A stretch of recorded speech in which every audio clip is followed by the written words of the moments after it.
Hello friends, welcome to lesson 51, Research for Urban Development, Part A.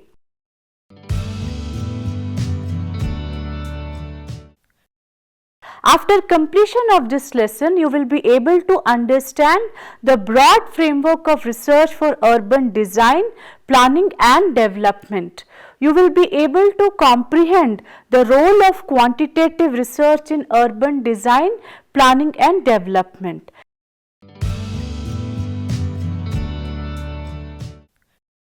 Let us begin with the introduction. Research in urban design, planning and development is very closely connected to the challenge of innovation. For example, to enhance a neighborhood or a building's performance and the effective integration of innovation into the practice. The aim of which is to enhance the quality of life of the urban inhabitants. The growing role and importance of research in the field of urban design have been widely acknowledged. The strategic use of research in the urban design, planning and development process will most likely lead to more effective and better performing design solutions. However, there remains always the challenge of integrating the research findings meaningfully and effectively into the actual design process.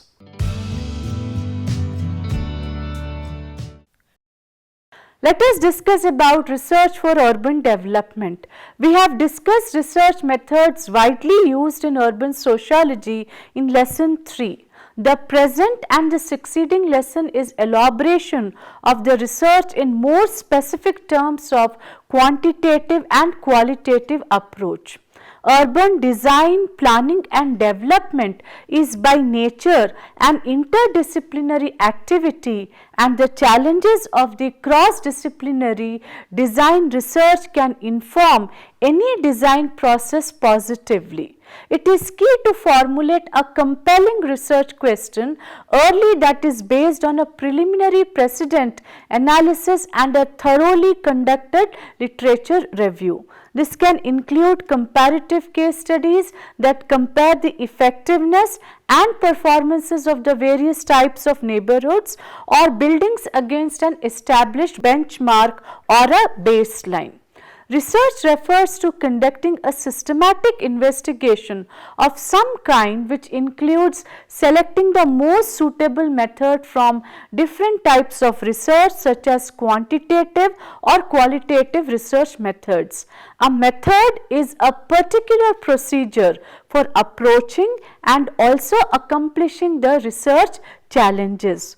Logical research is always based on valid procedures and principles. From urban perspective, three broad and sought methods are quantitative, qualitative and empirical research. The quantitative research is the process of collecting and analyzing numerical data, for example, urban census or microclimate data for statistical analysis. It is highly structured and follows strict procedures and rigorous rules based on the principles of validity through experiments and also statistical surveys. The qualitative research involves collecting and analyzing the non-numerical data, for example, observations, texts, video or audio of interviews with users, what do they think, etc., to understand the concepts, opinions or real experiences of the people. There are no strict rules for this. The empirical research is based on direct experience and qualitative observation by the researcher. MacLeod further explains the differences between these methods. Quantitative research collects numerical data and analyzes it using statistical methods. The aim is to produce objective empirical data that can be measured and expressed in numerical terms. Quantitative research is often used to test hypotheses, identify the patterns and make predictions. Qualitative research, on the other hand, collects non-numerical data such as words, images and sounds. The focus is on exploring subjective experiences, opinions and attitudes, often through observation and interviews. Qualitative research aims to produce rich and detailed descriptions of the phenomenon being studied and to uncover the new insights and meanings. Thematic analysis can be used to make sense of large amounts of qualitative data by defining and naming themes as described by Brown and Clark. There are various methods which are available like qualitative, quantitative, experimental, visual methods, applied methods, historical and ethnographical, from desk research to action research to surveys to mixed methods. The method of data collection and analysis becomes crucial in this regard.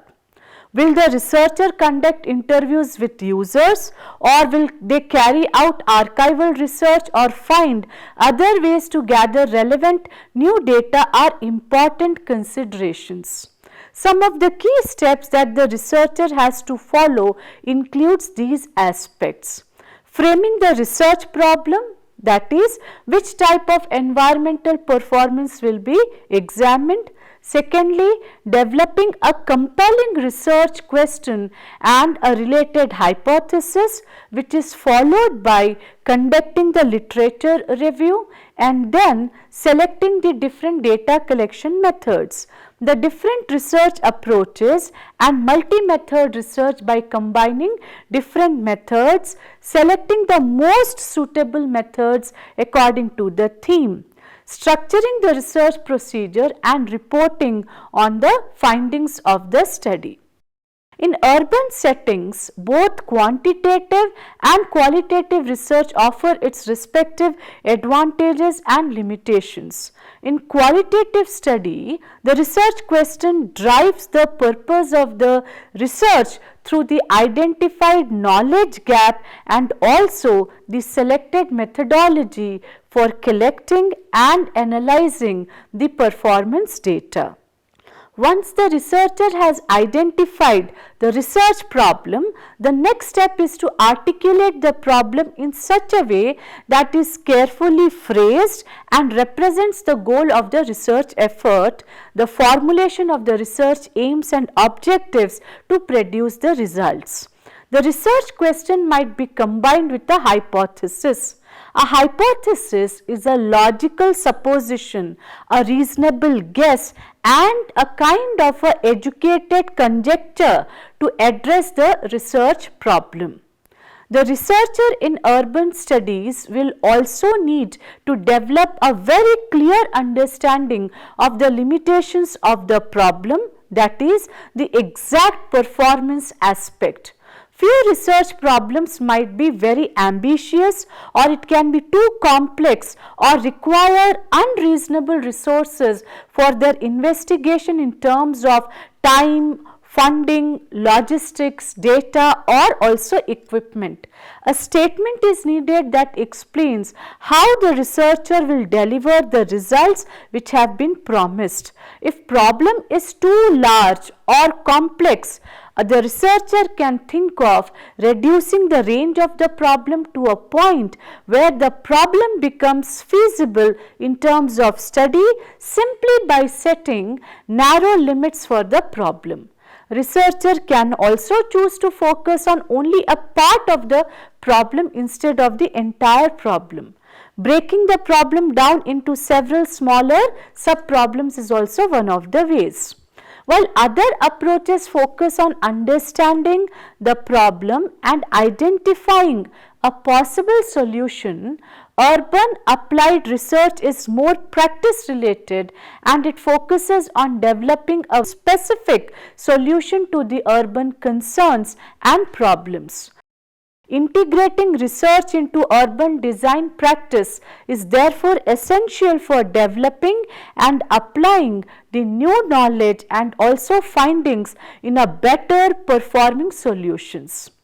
For innovation to take place, it requires a much stronger correlation between research per se and also the urban design strategies, and it is pertinent for the future of urban design practice that research becomes an integral part of the profession.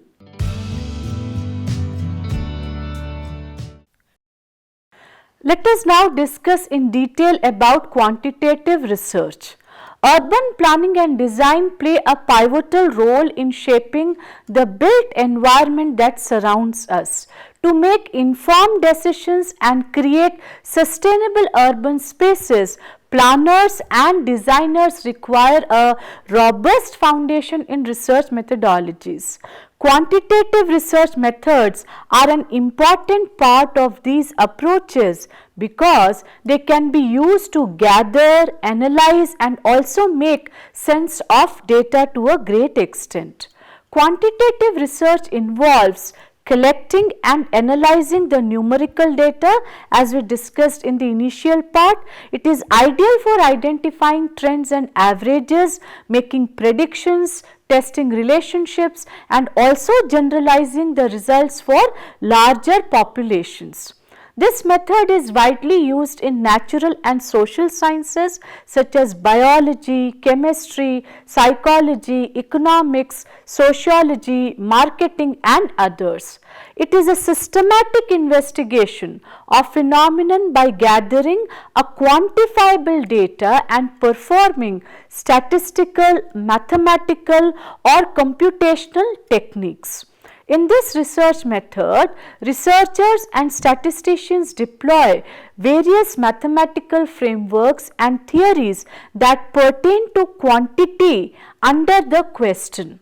The results achieved from this research method are logical, statistical and also unbiased. Data collection is done using a structured method and a statistical analysis always succeeds this. Quantitative research has several unique characteristics that make it well suited for specific types of urban projects. Some of the significant characteristics are: firstly, structured tools such as surveys, polls or questionnaires are used to gather the quantitative data. Using such structured methods helps collect in-depth and actionable data from the survey respondents. Secondly is the sample size. Quantitative research is conducted on a significant sample size that represents the population. Appropriate sampling methods have to be used when deriving the sample to fortify the research objective. Representativeness of the sample is extremely important in this regard. Using closed-ended questions. Closed-ended questions are formulated as per the objectives of the research. These questions facilitate in collection of quantitative data and hence are extensively used in quantitative research. Literature review. Various factors related to the research topic are studied before collecting the feedback from the respondents. Quantitative data. Usually, quantitative data is represented by tables, charts, graphs or any other non-numerical form. This makes it easy to understand the data that has been collected as well as prove the validity and reliability of the sample. Generalization of the results. Results of this research method can be generalized to an entire population to take appropriate actions for improvement. Quantitative analysis is also the process of using numbers to find patterns, trends and connections.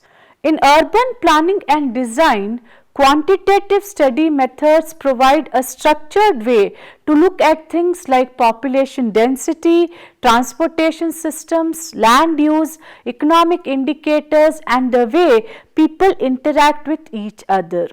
These methods help people make better choices by showing how hypotheses and assumptions are supported or disapproved by the real world evidence. A thorough quantitative research in urban planning starts with learning how to use simple descriptive statistics. This means knowing the measures of central tendency including mean, median and mode, and measures of dispersion like range, variance, standard deviation, etc.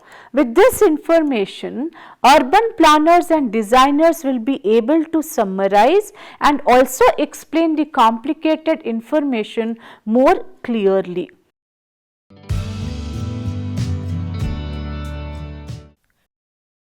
Quantitative techniques. The quantitative techniques used in urban planning and development include Z-test, T-test, ANOVA, which is analysis of variance, chi-square test, correlation and multivariate regression. These techniques enable researchers to draw inferences, test hypotheses and also identify statistically significant relationships among the variables. Now let us briefly discuss about these techniques. Z and T tests. Z tests are a statistical way of testing a hypothesis when we know the population variance. The variance is the square of standard deviation. Variance is a measure of how data points differ from the mean. According to layman, a variance is a measure of how far a set of data or numbers are spread out from their mean average value. We use them when we wish to compare the sample mean to the population mean. However, if the sample size is large, usually greater than 30, then still Z-test can be used without knowing the population variance. Instead, we may use the sample variance as an estimate of the population variance.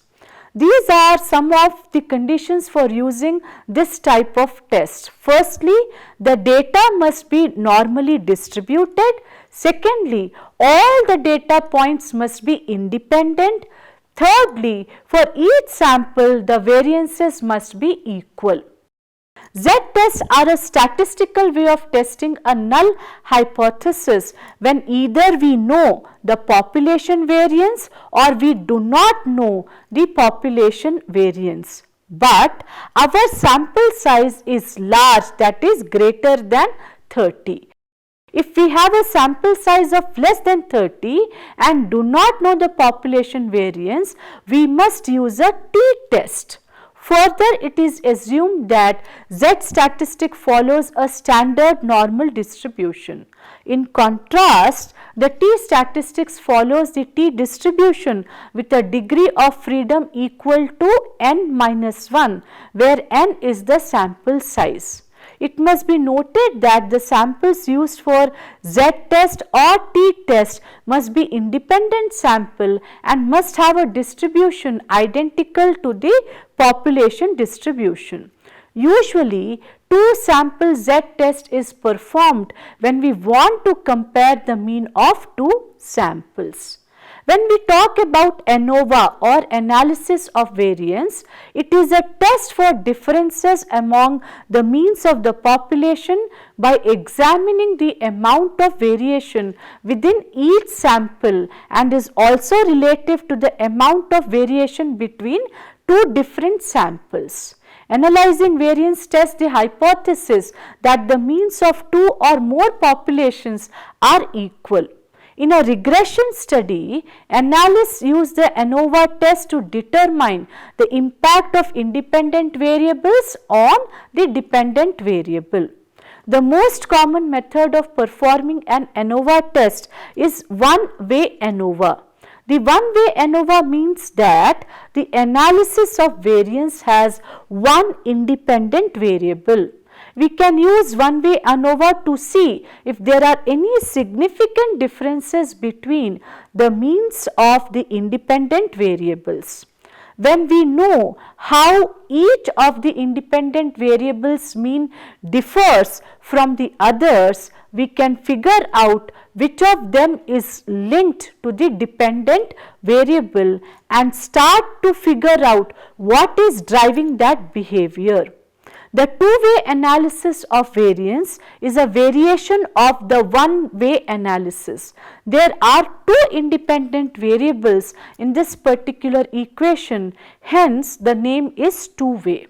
Factors are the two independent variables in a two-way ANOVA. The concept is that the dependent variable is influenced by two variables or factors. Chi-square tests. It is a statistical test used to examine the association or independence between two categorical variables. It compares the observed frequencies of each category with the expected frequencies under the assumption of independence. This test determines whether there is a significant relationship between the variables based on the discrepancies between the observed and expected frequencies. Chi-square tests are often used when we have categorical data and want to determine if there is a relationship between the two variables. It is commonly used in fields such as social sciences, biology, market research, and also in quality control. When we talk about correlation, they are used to determine the extent to which two or more variables are related among a single group of people. A correlation has a direction and can be either positive or negative. With a positive correlation, individuals who score above or below the average mean on one measure tend to score similarly above or below the average on the other measure. ANOVA is suitable for comparing means across groups with the continuous dependent variables and also the categorical independent variables. Chi-square is appropriate for analyzing associations or even the independence between the categorical variables. For instance, ANOVA can be instrumental in understanding the differences in means among multiple groups, aiding in the comparison of various urban development indicators across the different neighborhoods or cities. Correlation analysis can help uncover the degree of association between variables, providing insights into the relationships between different factors like income levels and access to public amenities. Regression. An extension of the simple correlation is regression. In regression, one or more variables or predictors are used to predict an outcome or a criteria. Regression analysis is a way of mathematically sorting out which of those variables does indeed have an impact. It answers such questions like which factors matter the most, which can we ignore, how do these factors interact with one another, and perhaps most important aspect is how certain are we about all these factors. In regression analysis, these factors are called variables. The main factor is the dependent variable. This variable is often measured as an outcome of the analysis and depends on one or more other variables. The factors or variables that impact our dependent variable are called independent variables. Variables like these are often altered for different kinds of analysis. They are also called as explanatory variables or predictor variables. The two basic types of regression are simple linear regression and multiple linear regression, although there are also non-linear regression methods for more complicated data analysis.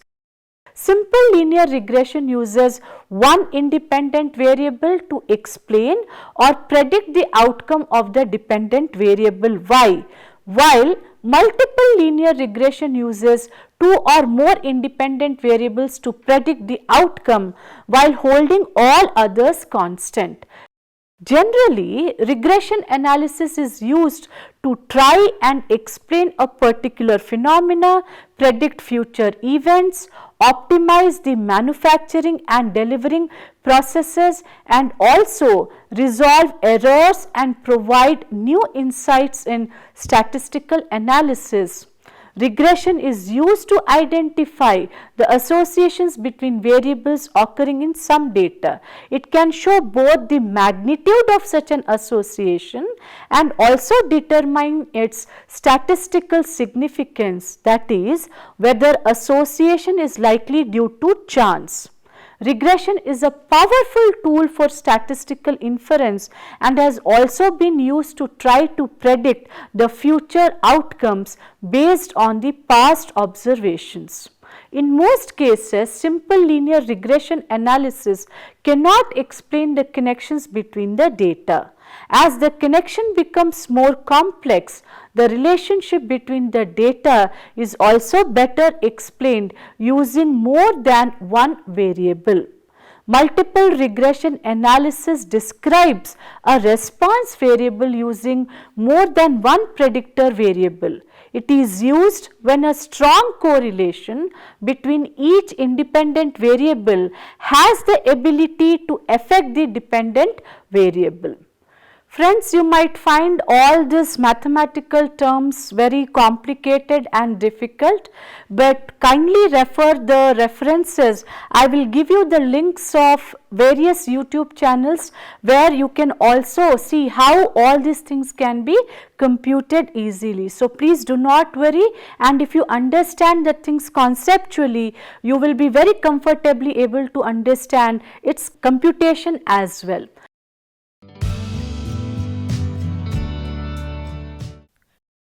Now, let us discuss about the representation of quantitative data in urban planning. To make informed decisions, complex quantitative data must often be represented visually in urban planning. Further, to effectively communicate with stakeholders, political leadership and administrative authorities and the public, visualizations like graphs, maps and charts are extremely important. These visuals aid in making data more approachable and also comprehensible, which in turn helps with discussions and the creation of plans. Let us quickly try to understand the strengths of quantitative analysis in urban planning. Firstly, the data-driven decision making. The data-driven nature of quantitative analysis equips the urban planners with evidences and also supports the decision making processes.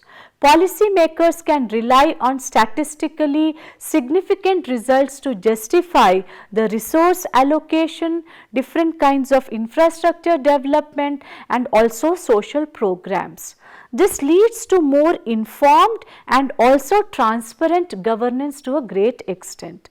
Secondly, precision and generalization. Quantitative methods enable precise measurement and quantification of the variables, leading to accurate insights. The ability to generalize findings to larger population enhances the applicability of the research outcomes. For instance, urban planners can use quantitative data to estimate the impact of a policy change across an entire city or region. Thirdly, comparative analysis. Quantitative methods facilitate comparative analysis across different scenarios or even time periods. Urban planners can compare trends, patterns and also outcomes across neighborhoods, cities or even countries for that matter. Such comparisons unveil disparities and successes, guiding interventions for the equitable urban development. Fourthly, objectivity and reproducibility. Quantitative analysis provides an objective and standardized approach to data interpretation. The use of numerical data and statistical method ensures that findings can be replicated by other researchers, enhancing the credibility of results. In urban planning, this objectivity is crucial for making unbiased decisions that affect communities and also the stakeholders. Fifthly, identifying causal relationships. Quantitative analysis allows researchers to establish causal relationships between different variables. Through techniques like regression analysis, urban planners can determine how changes in one factor, for example, public transportation accessibility, can affect another factor, for example, the property values. This information is vital for crafting effective policies and interventions. There are also limitations of quantitative analysis in urban planning. Firstly, simplification of the complex phenomena. Quantitative analysis often requires simplification of complex urban phenomena into measurable variables. This may overlook the intricate contextual nuances that shape urban experiences and outcomes.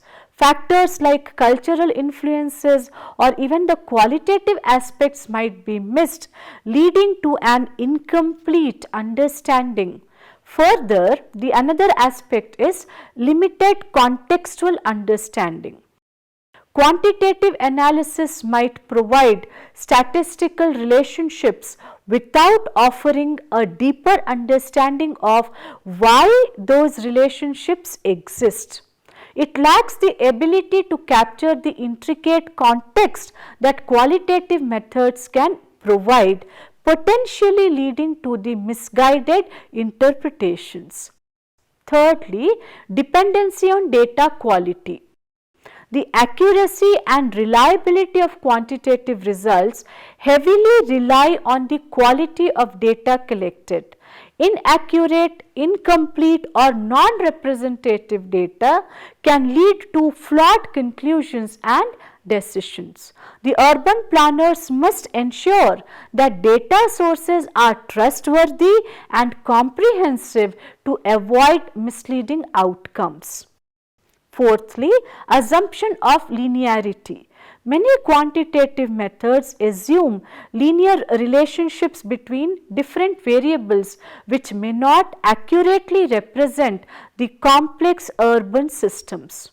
Urban environments are often characterized by non-linear and also interconnected dynamics that the traditional quantitative models might not capture adequately. There are also ethical considerations and different kinds of biases. The quantitative analysis can unintentionally perpetuate biases present in the data collection process or assumptions made during analysis. In urban planning, where decisions impact diverse communities, the potential for reinforcing the inequalities or underrepresenting marginalized voices should be acknowledged and it should also be mitigated. Quantitative research methods serve as a cornerstone in the toolkit of the urban planners and designers. With their ability to provide empirical evidences, reveal trends and support different decision making, these methods contribute significantly to creating livable, sustainable and equitable urban environments. A very comprehensive course or understanding in quantitative research methods equips the professionals with the skills to apply these techniques effectively. while also fostering an understanding of the ethical implications and also epistemological foundations of claim making. As urban landscapes continue to evolve immensely, the integration of quantitative analysis remains very significant in shaping the cities of tomorrow. Epistemology, which is the study of knowledge and how it is acquired, helps urban planners and designers recognize the different forms of evidence that contribute to different claims. This involves understanding the reliability and validity of data sources and also methodologies used. As urban planners and designers, being critical consumers of quantitative information, it is vital to ensure that the claims are credible and well founded. In the complicated world of urban planning and design, where making well informed choices is of utmost importance, epistemology becomes even more important. It is a lighthouse that helps the professionals find their way through the very complex maze of substantiation. It urges them to realize that claims are not random statements but rather carefully made buildings built on the solid ground of rigorous evidence and also analysis. Friends, let us now conclude this lesson.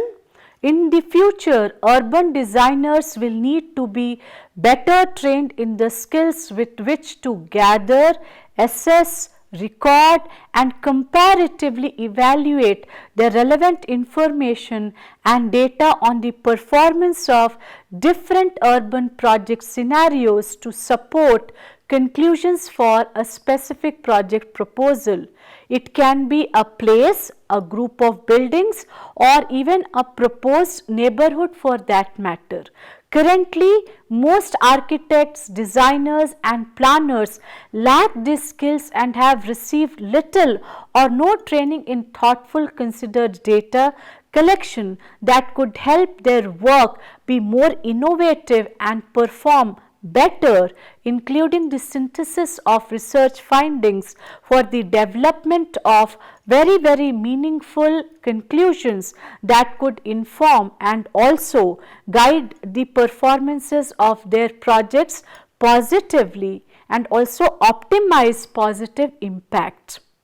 In the succeeding lesson, we will be discussing some of the significant software tools used in the field of quantitative research in urban planning design, which is instrumental for urban development.